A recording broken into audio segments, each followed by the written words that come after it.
Olá, meu nome é Alex Vanúbio Mendes, sou responsável pela disciplina de Diversidade Cultural e Economia Solidária no ProEja. Iremos continuar nossos estudos e aprofundaremos nossos conhecimentos com os temas abordados na aula 1. Tenha em mãos papel e caneta e anote tudo o que tenha dúvida, para que posteriormente, nos fóruns Tira Dúvida, façamos um novo condensado para que todos se apropriem de todo o componente. Estarei lá à sua disposição, basta você se fazer presente no dia e hora combinados. Vamos começar?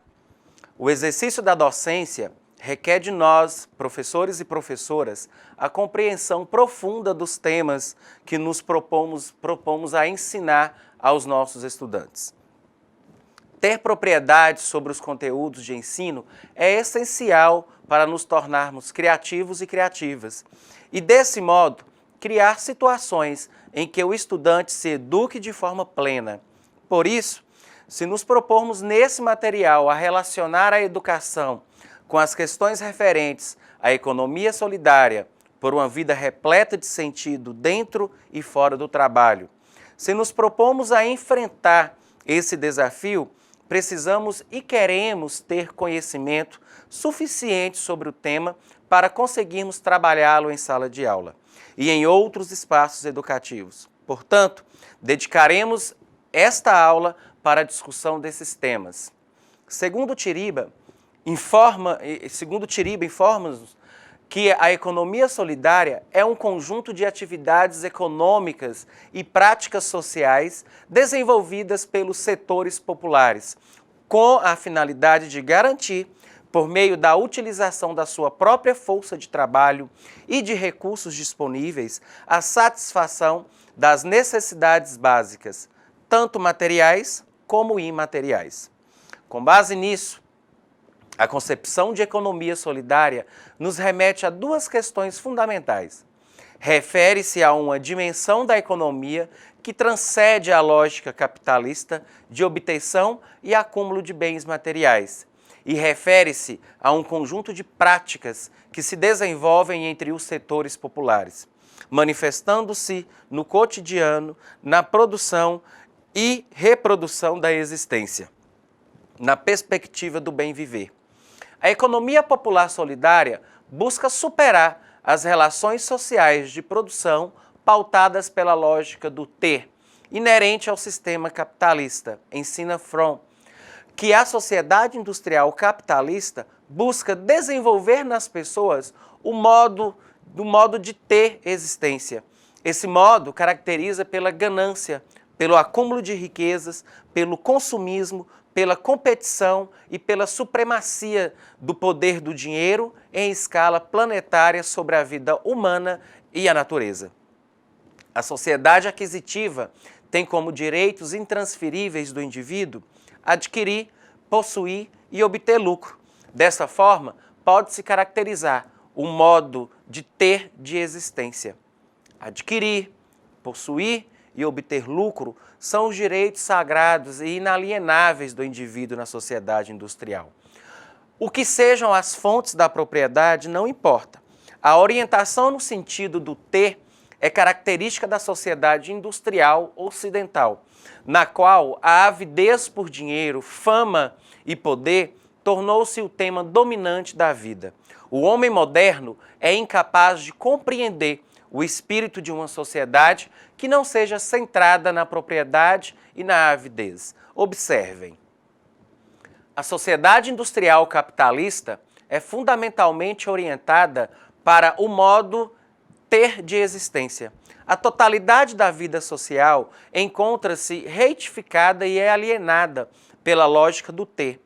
De acordo com Arruda, o sistema global do capital está configurado da seguinte forma: o capital é o sujeito, os trabalhadores são o objeto, a competição, a dominação e a submissão são as formas dominantes de relação. A apropriação privada é a finalidade e a matriz da ação. Os resultados estruturais são a subordinação, a desigualdade, o desemprego e a exclusão. O Estado tem o papel de garantir a liberdade do mercado e o capital privado como sujeito legítimo, seja por manipulação ideológica ou seja por coerção. Caros alunos, em síntese, a matriz cultural dominante fundamenta-se na concepção consumista, individualista e hedonista, subordinando o ser ao ter e reduzindo o ser humano e a natureza a mercadorias. Ainda, para o referido autor, a economia solidária contrapõe-se à economia no modo de produção capitalista na medida em que promove o trabalho humano como ser, saber, criar e fazer, ou como toda a ação transformadora do mundo da natureza em mundo humano, ou ainda como toda a ação em que, ao transformar o mundo, o ser humano constrói a si mesmo. Na economia solidária, o parâmetro do crescimento econômico, ilimitado como razão de ser da atividade econômica, cede lugar ao conceito complexo de riqueza como um conjunto de bens materiais e imateriais, que servem de base para o desenvolvimento humano e social. Já afirmamos em outros momentos que a economia solidária nos remete ao sentido etimológico da palavra economia, que se origina do grego oikos, casa, e nemo, eu distribuo, eu administro. As normas são modificadas sempre que a casa não consegue mais servir para o cuidado de todos os seus habitantes. O bem viver de todos os que habitam a casa depende da corresponsabilidade de cada um. Quanto mais cada um cuidar do bem-estar dos outros, mais aumenta o bem-estar de todos. Nesse sentido, a economia solidária tem como finalidade a gestão do bem viver e a satisfação das necessidades dos habitantes da casa. Marx não vê o trabalho uma expressão qualquer da vida.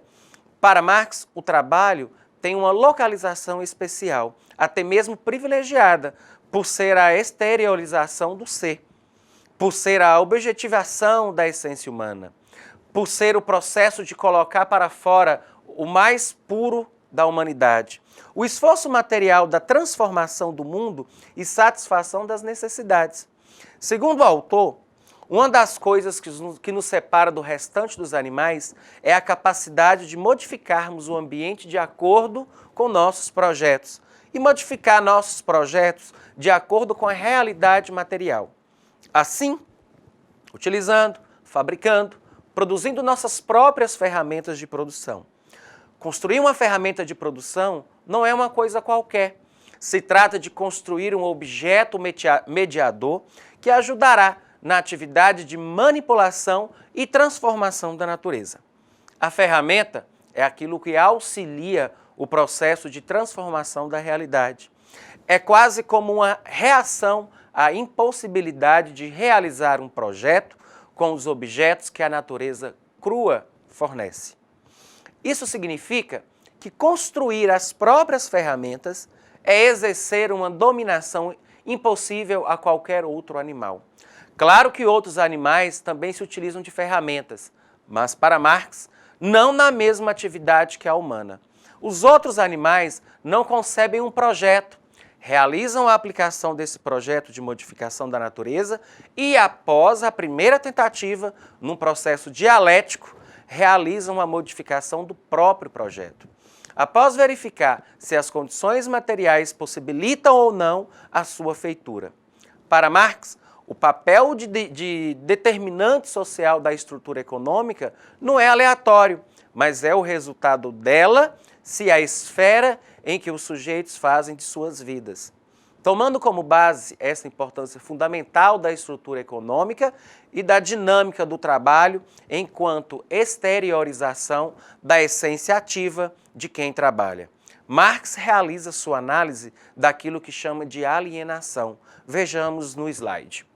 Cursista, a alienação é um processo de exteriorização de uma essência humana e do não reconhecimento dessa atividade enquanto tal.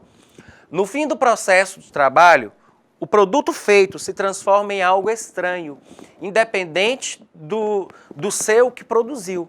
Este estranhamento, esta diferença de natureza entre produtor e produto, pode ser considerado a cereja do bolo para a concepção da alienação.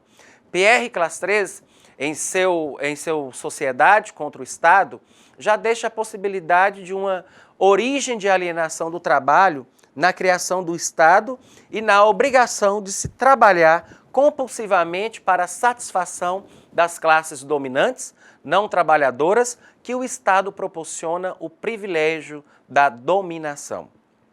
Caros alunos, o trabalho enquanto fator individualizante não é criticado unicamente por, em sua configuração atual, ser um impulsionador da individualização, mas sim por fazer dessa individualização uma transformação do sujeito multifacetado em um sujeito unilateral e único.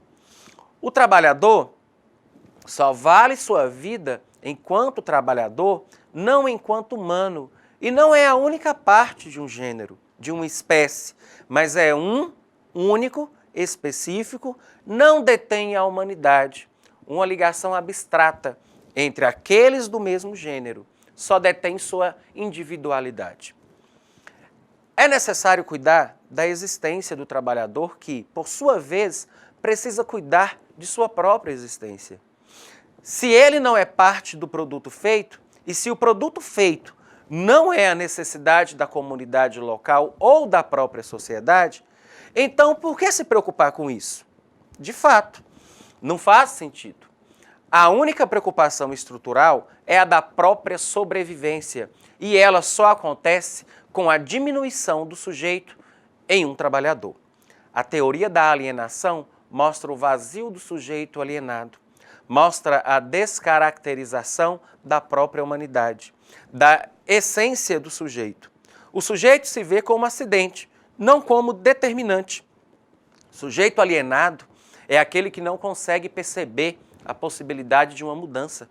O sujeito que não se reconhece no produto de seu trabalho, que não se satisfaz na sua atividade de trabalho, que não reconhece enquanto membro de um gênero e que não reconhece a alteridade e é um sujeito impotente.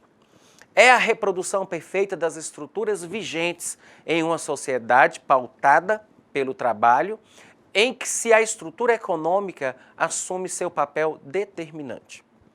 Esse sujeito, destituído de tudo que lhe é próprio, não está apto para assumir a responsabilidade de guiar a sociedade junto aos seus companheiros. A alienação, antes de ser uma coisa do capitalismo, é algo que existe como pressuposto da propriedade privada, ou seja, o nascimento da propriedade privada como algo separado do sujeito que a produz, existe justamente com a alienação do trabalho. Afinal, o rei só é rei por haver súditos. É necessário reconhecer que o produto de seu trabalho não é para interpretá-lo como uma propriedade de outro, como algo independente. Isso não é possível em sociedades em que o trabalho existe como satisfação das necessidades da comunidade e não como um fim último da vida humana ou como expiração dos crimes de Adão e Eva. Somente com o reconhecimento da separação do produto do trabalho e do trabalhador que a propriedade privada pode tomar forma de maneira como experimentamos atualmente. A alienação maciça em escala planetária, o desemprego estrutural, a profunda desigualdade e opressão provocadas pelo capitalismo têm sido confrontados por um movimento social sempre mais vigoroso, que começou como antiglobalização e desdobrou-se no movimento alterglobalização, cuja palavra de ordem é a mesma do Fórum Social Mundial. Outro mundo é possível, outra globalização é possível. Nesse contexto adverso é que podemos situar a economia solidária como uma nova proposta de organizar a economia e a sociedade em torno da convicção de que outra economia global é possível, outro ser humano é possível e necessário. O processo de reestruturação, estudantes, produtiva, observado a partir dos anos 80, é a reconfiguração tecnológica e organizacional dos processos produtivos, que eles têm provocado os efeitos na vida dos trabalhadores, contribuindo para a precarização e degradação do trabalho humano. Caros alunos, a consciência dos limites do capital tem estado ausente em todas as formas de racionalização de suas necessidades reificadas, e não apenas nas versões mais recentes da ideologia capitalista. Paradoxalmente, contudo, o capital é agora compelido a tomar conhecimento de alguns desses limites, ainda que, evidentemente, de uma forma necessariamente alienada. Pelo menos agora, os limites absolutos da existência humana, tanto no plano militar como no ecológico, têm de ser avaliados. Não importa quão distorcidos e mistificadores sejam os dispositivos de aferição da contabilidade socioeconômica capitalista.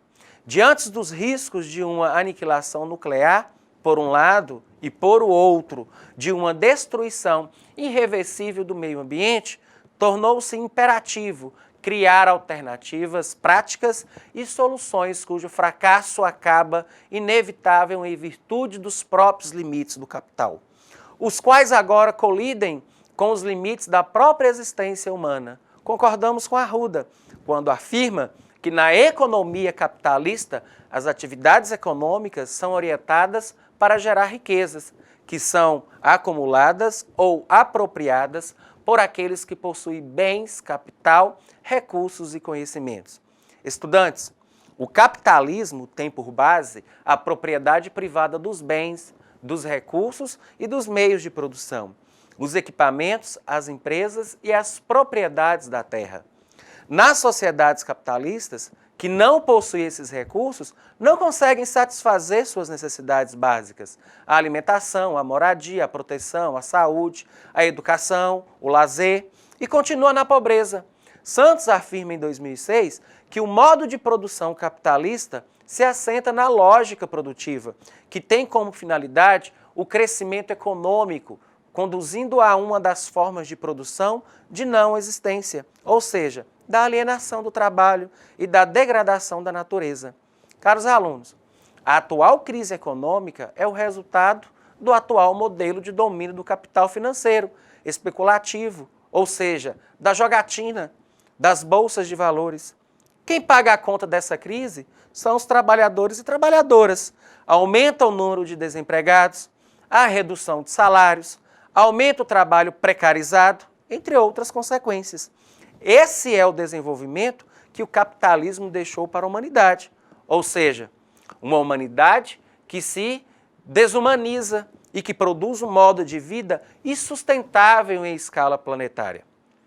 Vejamos agora como se organiza a política econômica solidária no Brasil. Acompanhe o slide. A FEBES tem como principal objetivo de atuação fortalecer o movimento de economia solidária, mobilizando sua organização através dos fóruns e promovendo práticas de desenvolvimento sustentável, justo e solidário. Somar forças com diversos movimentos sociais para diálogos e convergências nas lutas sociais. Lutar pela construção de políticas públicas, participando da elaboração e acompanhamento para que promovam o direito ao trabalho associado. Caros alunos, desde o início dos anos de 1980, surgiram iniciativas de apoio e organização às iniciativas de economia solidária, tais como projetos alternativos comunitários, incentivados pelas Cáritas brasileiras, e a cooperação agrícola nos assentamentos de reforma agrária, organizada pelos movimentos dos trabalhadores rurais sem terras, o MST, entre outras. Esse processo ganhou impulso durante a década de 90 com as seguintes iniciativas. Primeiro, criação da Associação Nacional de Trabalhadores de Empresas de Autogestão, articulando as iniciativas de empresas recuperadas por trabalhadores e outros empreendimentos autogestionários. O FEBES é fruto do processo histórico que culminou no primeiro Fórum Social Mundial, que contou com a participação de 16 mil pessoas vindas de 117 países entre os dias 25 a 30 de janeiro de 2001. Dentre as diversas oficinas que promoviam debates e reflexões, 1.500 participantes acotovelam-se nas oficinas denominadas Economia Popular Solidária e Autogestão, que se tratava da auto-organização dos trabalhadores, políticas públicas e das perspectivas econômicas e sociais do trabalho e renda. Quanto à organização, o funcionamento integram o FEBES os 3 segmentos do campo da economia solidária: empreendimentos da economia solidária, entidades de assessoria e ou de fomento de gestores públicos. Vamos acompanhar esse processo nesse nosso próximo slide. A manifestação de interesses e a necessidade de articular a participação nacional e internacional no primeiro FEMES proporcionaram a constituição do Grupo de Trabalho Brasileiro de Economia Solidária, o GT brasileiro, composto de redes e organizações de uma diversidade de práticas associativas do segmento popular solidário, rural, urbano, estudantes, igrejas, bases sindicais, universidades, práticas governamentais de políticas sociais, práticas de apoio ao crédito, redes de informação e vínculo às redes internacionais. As 12 entidades e redes nacionais que em momentos e níveis diferentes participavam do GT brasileiro eram Rede Brasileira de Socioeconomia Solidária, Instituto Políticas Alternativas para o Cone Sul, Federação de Órgãos para Assistência Social e Educacional, a Associação Nacional de Trabalhadores de Empresas em Autogestão, Instituto Brasileiro de Análise Socioeconômico, Cáritas Brasileiras, Movimento dos Trabalhadores Sem Terras, Rede Universitária de Incubadoras Tecnológicas de Cooperativas Populares, Agência de Desenvolvimento Solidário, Unitrabalho, Associação Brasileira de Instituições de Microcrédito e alguns gestores públicos que futuramente constituíram a rede de gestores de políticas públicas da economia solidária. O GT brasileiro buscou a unidade na diversidade, favorecendo a construção da identidade do campo da denominada economia solidária, graças à prática de respeitar as contribuições diversas de cada região e especificidades de suas organizações. Não apenas isso, sabia que era necessário investir na divulgação, caracterizar suas atividades e se construir como uma articulação de dimensão nacional. E a partir desse grupo que se propõe a constituição de um fórum em dimensão nacional. Nisso, tanto a realização das plenárias quanto a elaboração dos princípios da economia solidária foram decisivas para ampliar e, ao mesmo tempo, caracterizar seu campo de ação. O movimento que vinha sendo articulado pelo GT brasileiro era constituído principalmente por entidades de assessoria, fomento ou por um segmento de gestores públicos e apontava, desde o início, para a necessidade de combinar a ampliação regional com investimento em empresas e empreendimentos do campo da denominada economia solidária. Faltava uma política pública nacional de economia solidária e um processo de enraizamento constituído principalmente através de empreendimentos de economia solidária e empresas de autogestão nas diversas regiões do país. Neste processo, a economia solidária foi desafiada a gerir abastecimento, comercialização, trabalhar com moeda social, promover rodadas de negócio, realizar feiras em todos os estados, fazer campanha de consumo consciente, comércio justo e solidário, constituir redes, cadeias produtivas, finanças solidárias, trabalhar no campo do marco legal, especialmente Lei Geral do Cooperativismo e Cooperativa de Trabalho.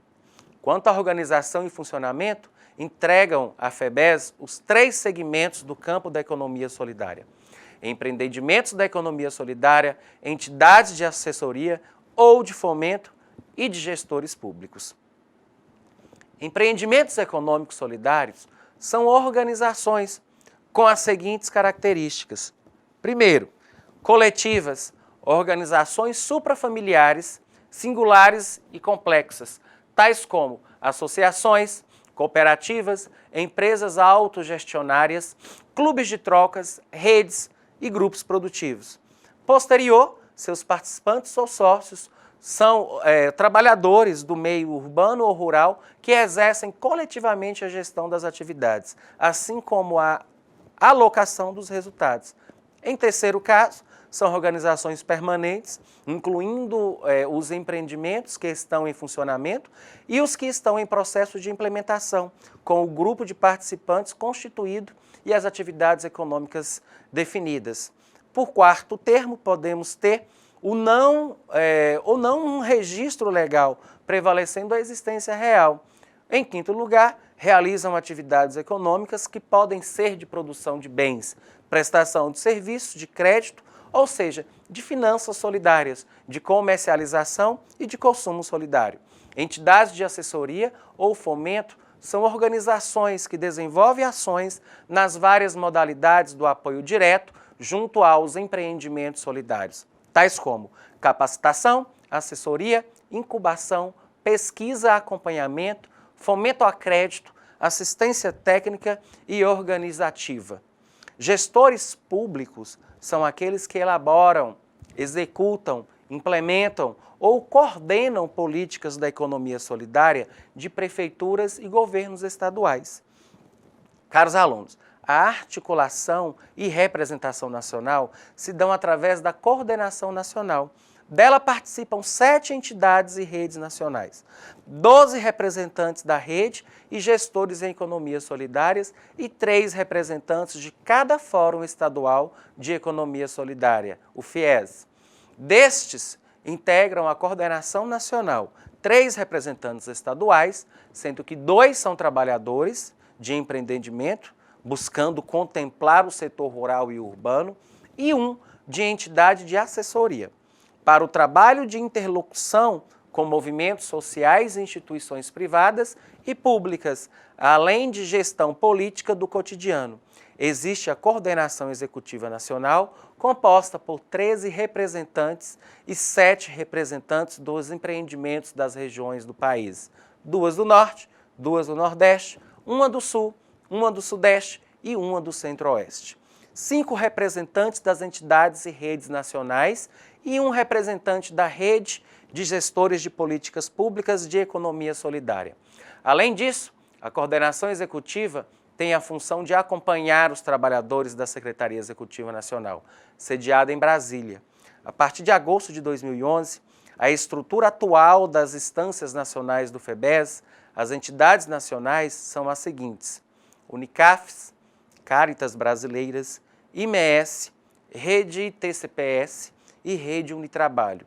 A Rede Nacional de Gestores de Políticas Públicas da Economia Solidária é uma articulação de gestores e gestoras de políticas de economia solidárias de prefeituras, governos estaduais e do governo federal, que surgiu por iniciativa de gestores e gestoras de políticas públicas que participaram do processo de criação do FEBES desde 2001, com a missão de ampliar cada vez mais o debate e a proposição de ferramentas adequadas dentro do Estado brasileiro para o fomento ao desenvolvimento da economia solidária, bem como estimular e fortalecer a organização e participação social deste segmento nas decisões sobre as políticas públicas.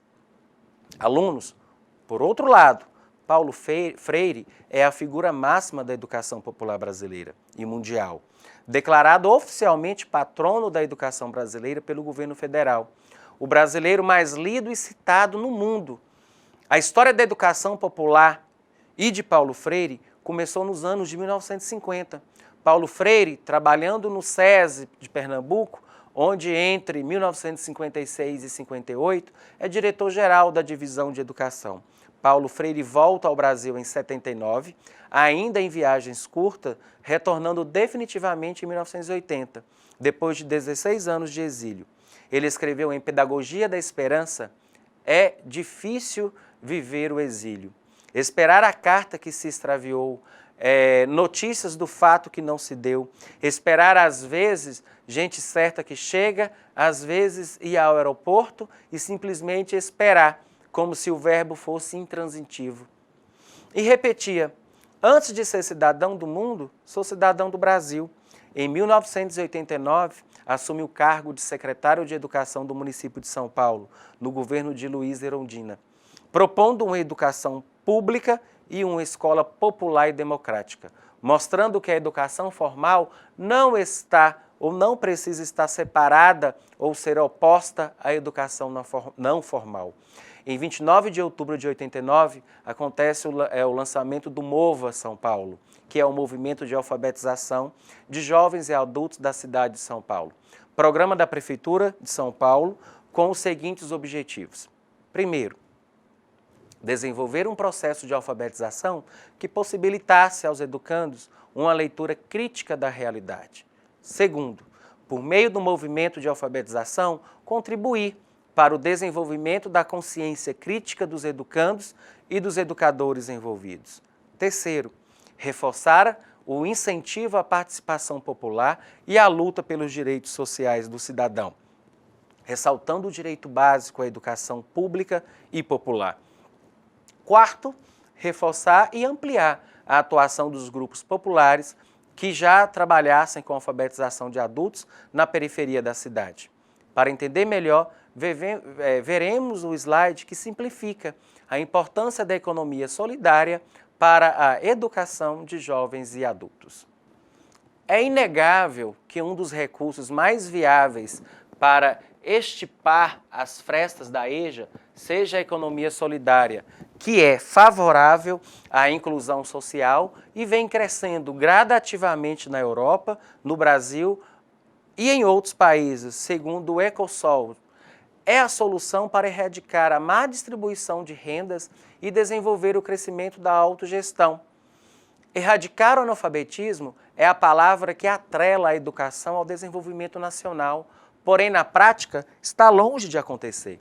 A gestão pública da educação tem inegavelmente frestas que não são fáceis de serem vedadas e obter uma escola pública com qualidade, buscando a emancipação dos alunos, tornando-os críticos e construtores de sua própria história que propague a participação e compromisso de todos, ao invés de negligenciar o direito de liberdade, de autonomia.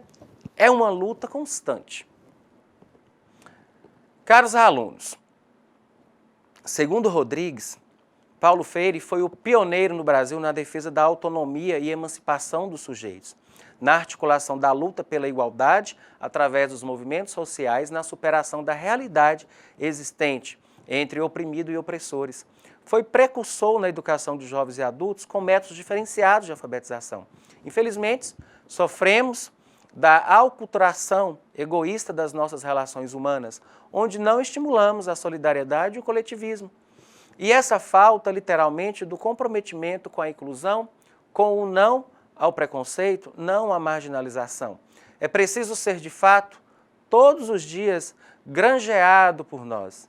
Caros cursistas, passando para as nossas considerações finais, a questão que desafia a nós, educadores e educadoras, é como elaborar uma proposta curricular que seja perpassada pela concepção de trabalho na perspectiva da economia solidária e que integre as diferentes demandas e diversidades dos sujeitos da EJA e do PROEJA, educação do campo, indígena e quilombola, educação especial, ambiental, sexual e profissional, e as diferentes disciplinas do currículo, tendo como eixo articulador a categoria trabalho como princípio educativo e humanizador na perspectiva da economia solidária.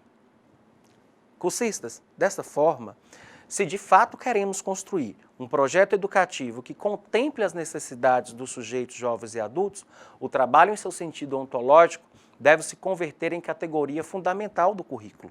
O trabalho deve ser compreendido como horizonte de formação integral, unilateral de cidadão e cidadã, na produção de sua existência, no processo de transformação da natureza e de humanização do próprio ser humano, superando o reducionismo de que se convencionou chamar de mercado de trabalho.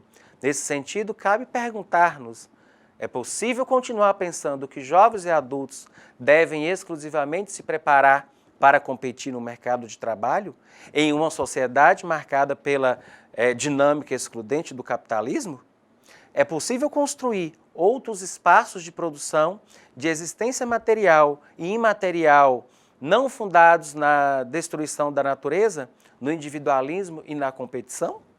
O individualismo é o contrário do humano. Apodrece na seiva e contamina na fonte a possibilidade de vida social e de um horizonte coletivo de humanização dos seres humanos.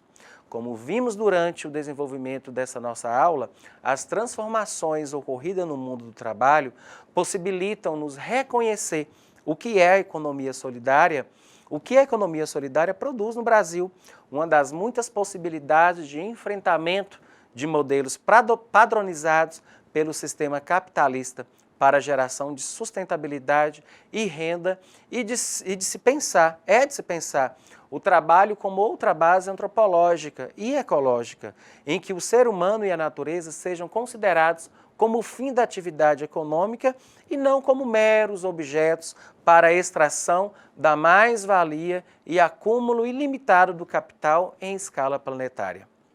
Como pensar a produção da existência e uma vida repleta de sentido dentro e fora do trabalho?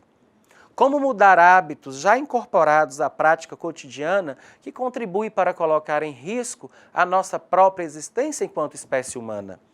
Como essa ética do cuidado pode estar presente e transversalizar as diferentes áreas do conhecimento humano? Valores e saberes de um currículo que esteja comprometido com a formação de um novo ser humano e de novas relações sociais e culturais pautadas no respeito e reverência diante da vida em todas as suas formas de manifestações. Acredito que são essas questões nas quais a economia solidária nos ajude a pensar e procurarmos problematizar no decorrer dos nossos encontros, como também podem potencializar novas concepções e práticas do nosso fazer pedagógico, com os alunos da EJA e do PROEJA, tendo como horizonte utópico a construção de um novo ethos civilizatório. Como não poderia faltar, deixo uma citação de Paulo Freire que diz: a liberdade, que é uma conquista e não uma doação, exige permanente busca permanente que só existe no ato responsável de quem a faz. Ninguém tem liberdade para ser livre, pelo contrário, luta por ela precisamente porque não a tem. Ninguém liberta ninguém, ninguém se liberta sozinho. As pessoas se libertam em comunhão. Paulo Freire. Compreendemos que devemos educar para o diálogo, reflexão e embate de ideias, tendo essa triade como norteadores e transversais dentro do processo da aprendizagem humana. Grande abraço, aguardo vocês em nossos encontros semanais e até a nossa próxima aula.